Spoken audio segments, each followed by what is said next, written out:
ওই ফকিন্নির বাচ্চা, তোরে কইছি না এটা বড় লোকের বাড়ি, এ বাড়িতে ঢুকা যাবে না। আরে ভাই, আপনি আমাকে মারতেছেন কেন? এটা আমার বন্ধু রনির বাড়ি।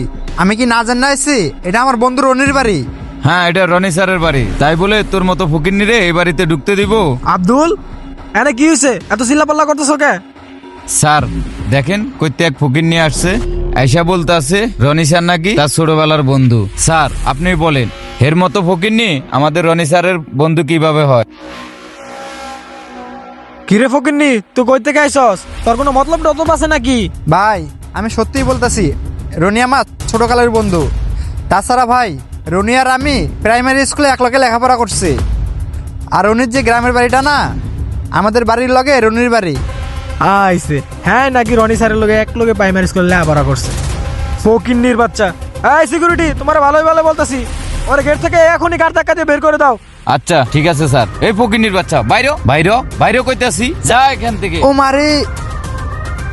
আরে জীবন, বন্ধু তুই? আর সে হেদি আসলে স্যারের বন্ধু। হ বন্ধু, আমি তোর বাড়িতে আসছিলাম, কিন্তু এই সিকিউরিটি গার্ড আমাকে বাড়ির ভিতর ঢুকতে দিল না। আমাকে অনেকভাবে অপমান করছে। আর তুই তো দেখলি, তোর সামনে আমাকে ঘাট ধাক্কা দিয়ে বের করে দিল। কি তুই আমার পরিচয় দেশ নাই? হ বন্ধু, কইছিলাম তুই যে আমার ছোটকালের বন্ধু। আমরা একলগে প্রাইমারি স্কুলে পড়ছি, তাছাড়া আমাদের বাড়ি একলগেই। কিন্তু এরা কোনোভাবে সেটা বিশ্বাস করেনি। কি বললি বন্ধু? তুই আমার বাড়িতে আইছস আর আমার বাড়ির দারোয়ান তোর অপমান করছে? দাঁড়া, তোর এত বড় সাহস, আমার ছোটবেলার বন্ধুরা তুই গার ধাক্কা দিয়ে বাড়িতে বের করে দিয়েছিলে? স্যার আমি ওনারে বুঝাইবার চেষ্টা করছিলাম, ম্যানেজার স্যার আমারে বলছিল গাদ ধাক্কা দিয়ে বাইর করে দেওয়ার জন্য। আল্লাহ, ফাইসা গেলাম নাকি? এই ম্যানেজার, জি স্যার বলুন। তোমার এত বড় সাহস কিভাবে হলো? তুমি আমার ছোটবেলার বন্ধুকে গায়ে হাত তোলার অর্ডার দিছ? স্যার, উনার পোশাক আশাক দেখা আমি বুঝতে পারি না হ্যাঁ যে আপনার ছোটকালের বন্ধু। দাঁড়াও, তোমাকে চিনাচ্ছে। তুমি আর সিকিউরিটি দুইজনে এই মুহূর্তে চাকরির থেকে বের হয়ে যাইবা।